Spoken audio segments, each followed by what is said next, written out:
You know, the people at Pocket Gamer asked me to talk about monetization trends, and I thought about that a lot and the things we've seen over the past year. And the trend is essentially that it's getting more and more complicated. And what this slide deck is going to be about is the case for monetization design as a discipline in gaming, as opposed to having a director of monetization who kind of parachutes in after the game is done and tries to make it profitable. So, how do I actually make... No. The one at the table.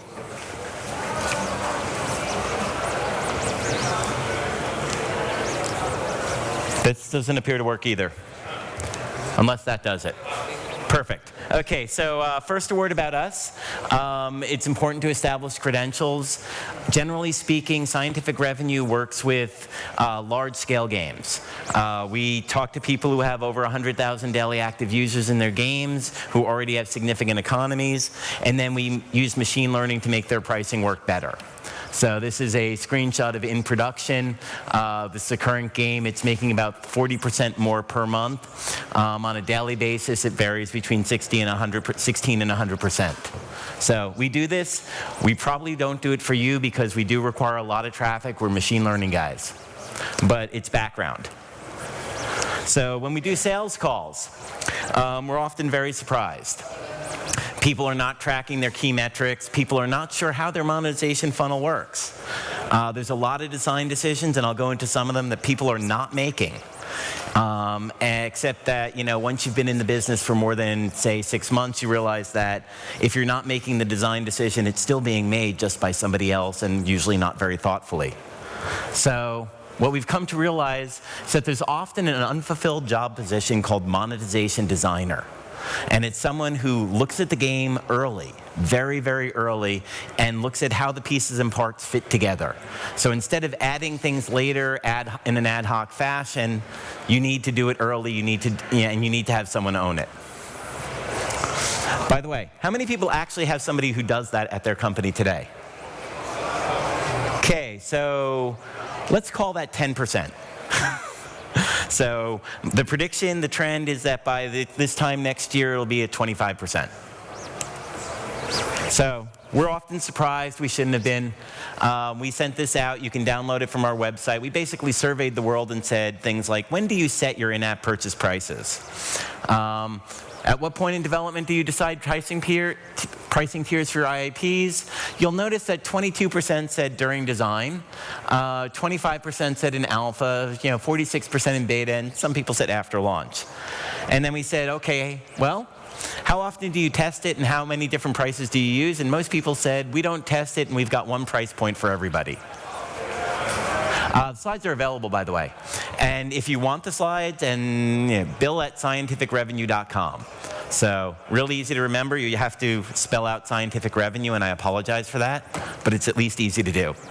Happy to send the slides out. Okay. So, and this was in spite of the fact that most of our respondents use both advertising and IAPs in their games. So people are using in-app purchases, people are using advertising, and yet they're not really thinking about it. And the interesting thing is, so how many people have read design rules for free-to-play games? Okay. You're going to raise your hand to everything. That's awesome. So this is Nick Lavelle. He lives in England. He wrote this. He wrote the free-to-play toolbox. He said, the no-brainer first dollar free-to-play design rule number 8. This is early monetization design. He's saying you need to convince people that there's a reason to buy. So a little bit of thinking about it. And the key point, one thing which arises from behavioral economics is the fact that making a purchase isn't an isolated event. In many cases, it's like breaching a dam. So that's a really interesting point, and it's the key behind the no-brainer first dollar. Once you get people to open their wallet, buy something, they're going to buy again and again and again. Repeat purchases.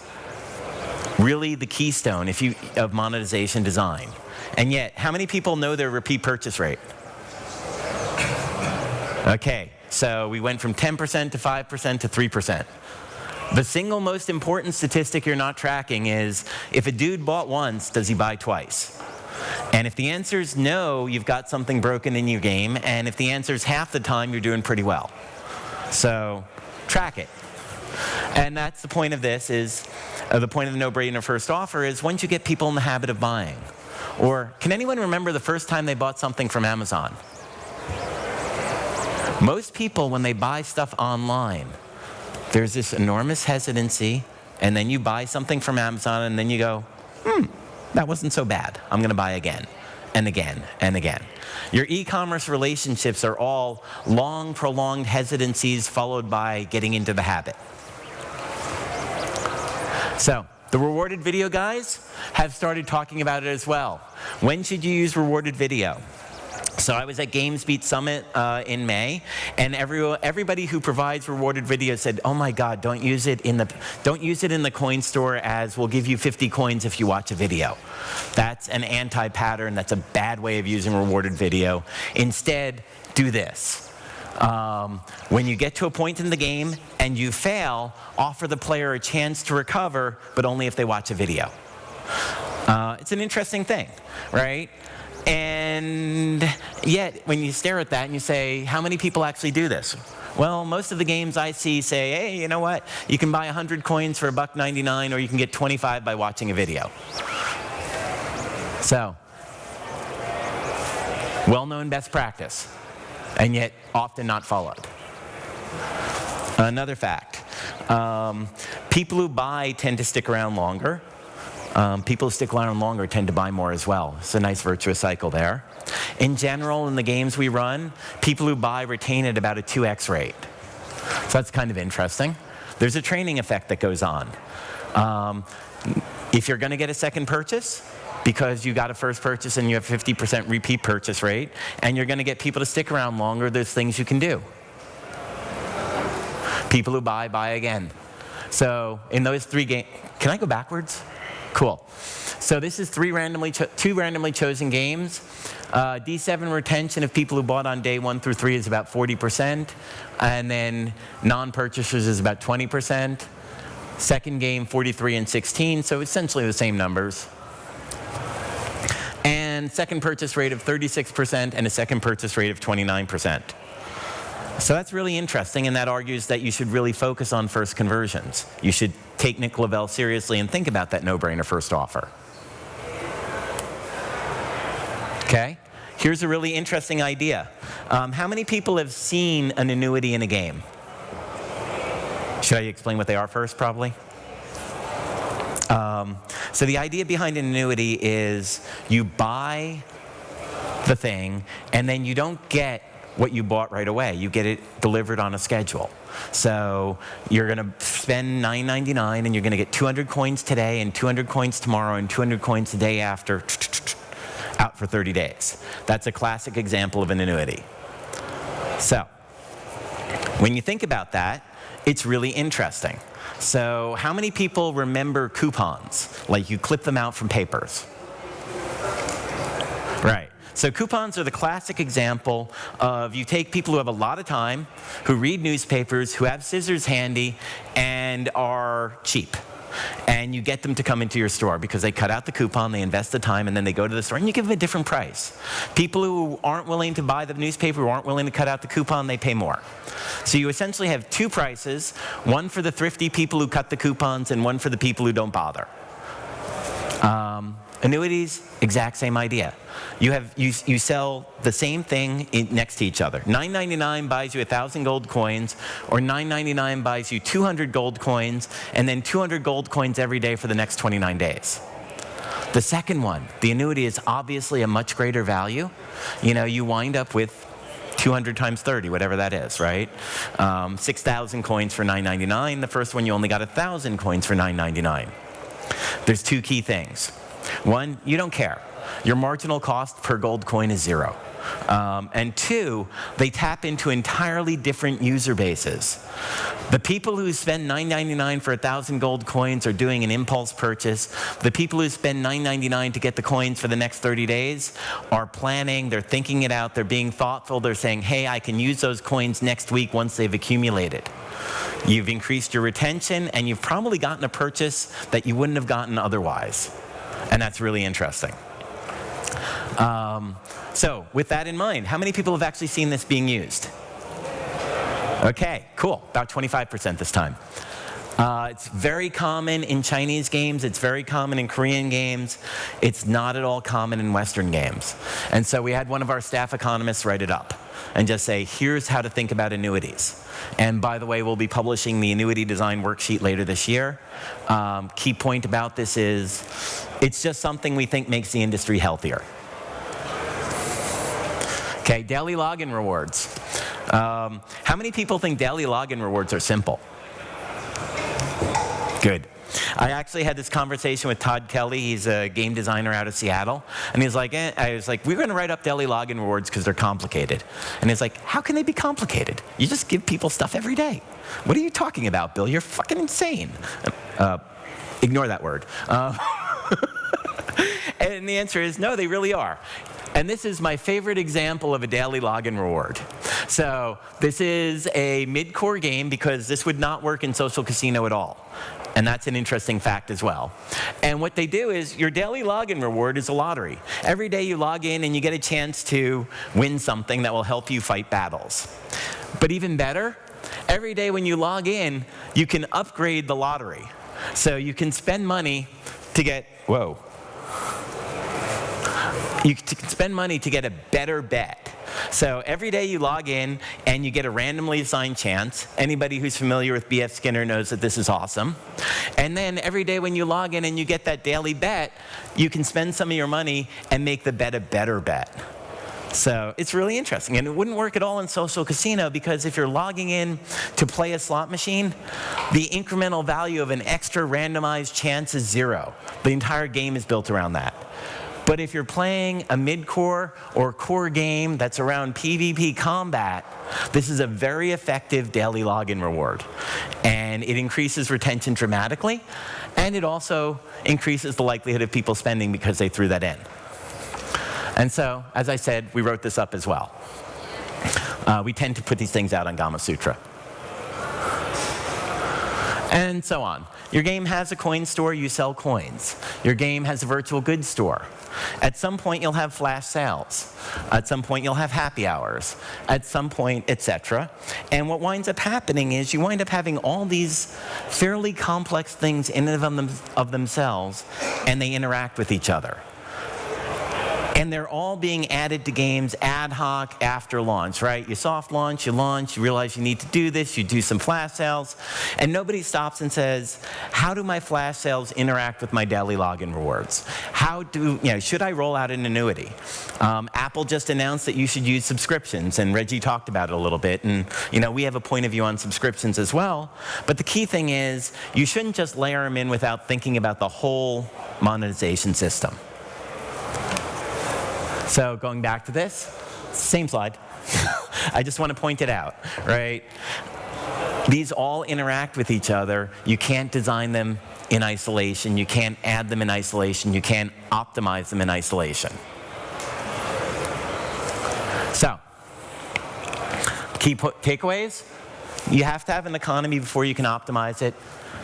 We're trying to help people figure out how to have an economy. There's a lot of design work here.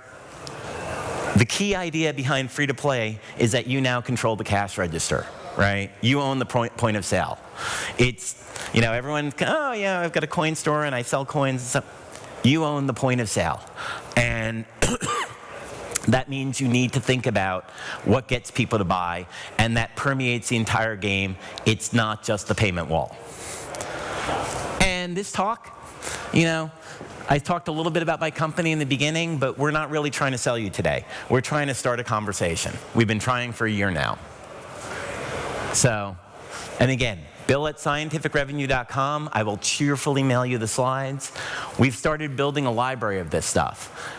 So we have a resources page that has a lot of things about how to design coin stores, how to design promotions.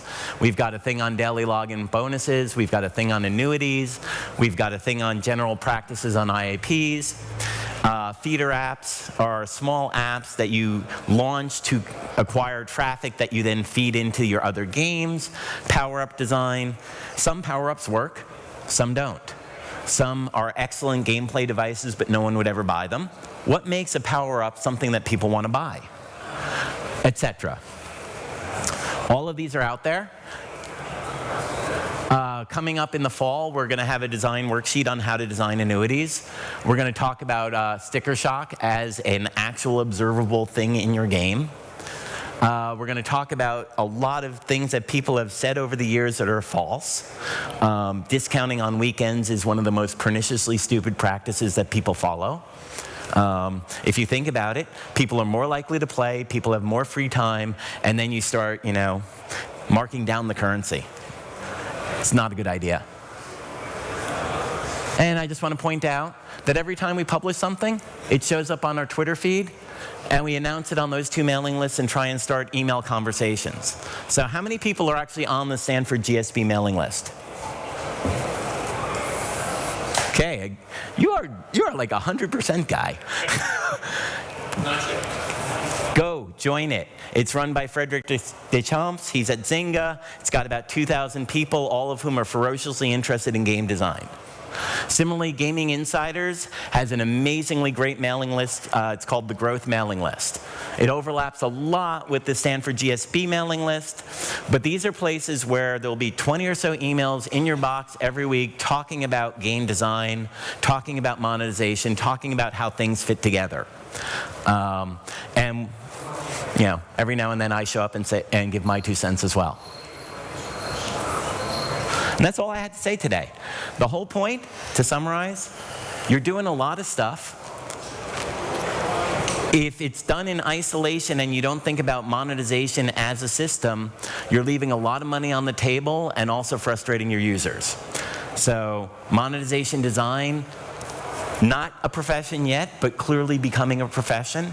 And all of these things in these slides and more work together to make a more effective monetization strategy.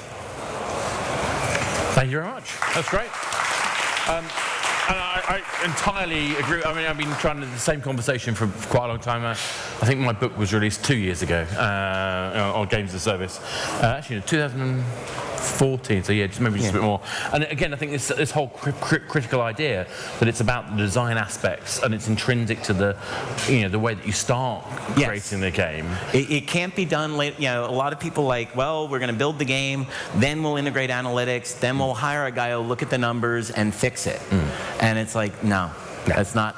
Well, I think it's also, I see you see in the background there, the stuff that we've been doing with Unity and so on and so forth, that lesson that we learned, going through that process of working out, actually that it can benefit the process of play. It's not just about focusing on the way that we monetize, but actually focusing on the experience of the player. Oh, yeah. I mean, when you add annuities in and when you add daily login rewards, you change the experience and it's often for the better. Exactly. Any questions? Questions? So we've got a couple more minutes. So we're going to be kicking. Oh, there's a question there. Sorry. Oh, no, he was doing that. Oh. Should we try and see if we can get a mic to you? Because it's all being recorded, it'd be nice to get your voice on there too. Awesome. We have a mic. I found your point about annuities particularly interesting. My partner and I have been talking about that for some time, but in the example you gave, I was interested in hearing more about how that annuity was set at a daily level. Is that set slightly above what you would expect the user to consume? Is it set slightly below what the user would consume? Is it set at a point where the user sees that and is blown away by the value? Where do you kind of see where that daily value is set? Yeah. No. So everyone heard the question? The mic worked? Cool. So I mean, that's a great question. How much stuff do you give away, right? And there's sort of different answers. So one answer is that it should be punctuated with an item. So a weekly item as part of the annuity strategy and or a balloon payment at the end. So there's a whole psychological phenomenon called hyperbolic discounting, which implies very strongly that if you give a balloon payment at the end, you'll both increase your first purchase rate and you'll increase the repeat purchase rate of the annuity. So that's one aspect. The other aspect is how much cash should you give away on a daily basis? And there's no one answer to that, but the general rule of thumb is there's two numbers that you should use to peg it. The first is, what's the minimally useful amount of cash for a good purchase, not a great purchase? So you look at what you're selling in your storefront and you say, these are the commonly purchased items and they cost around this much. You know, it turns out that 75 gold coins get you about 15% of the storefront or something like that.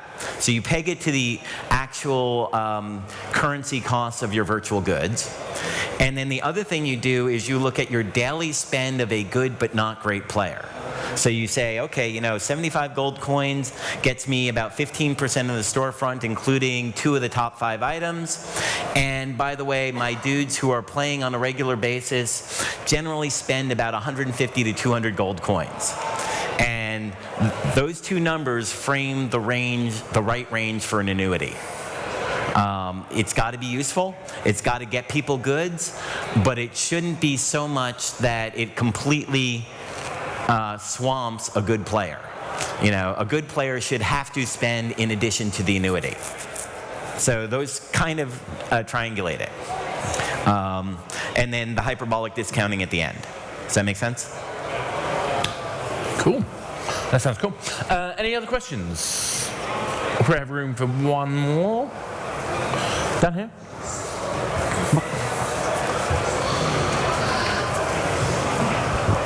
Thank you. Great talk. Just real quick, how do you work with the developer as far as figuring out what to track? So, for example, you want to interject video ads into your game, but you're not quite sure the best mechanism or place within the game to put it. How would you work with a developer on that? So on that one, in fact, we don't. We're pricing people. I was using that as an example of people thinking about it. But, you know, if you go to Ad Colony or Iron Source or Vungle or any of the people who focus primarily on video ads and you say, what are best practices?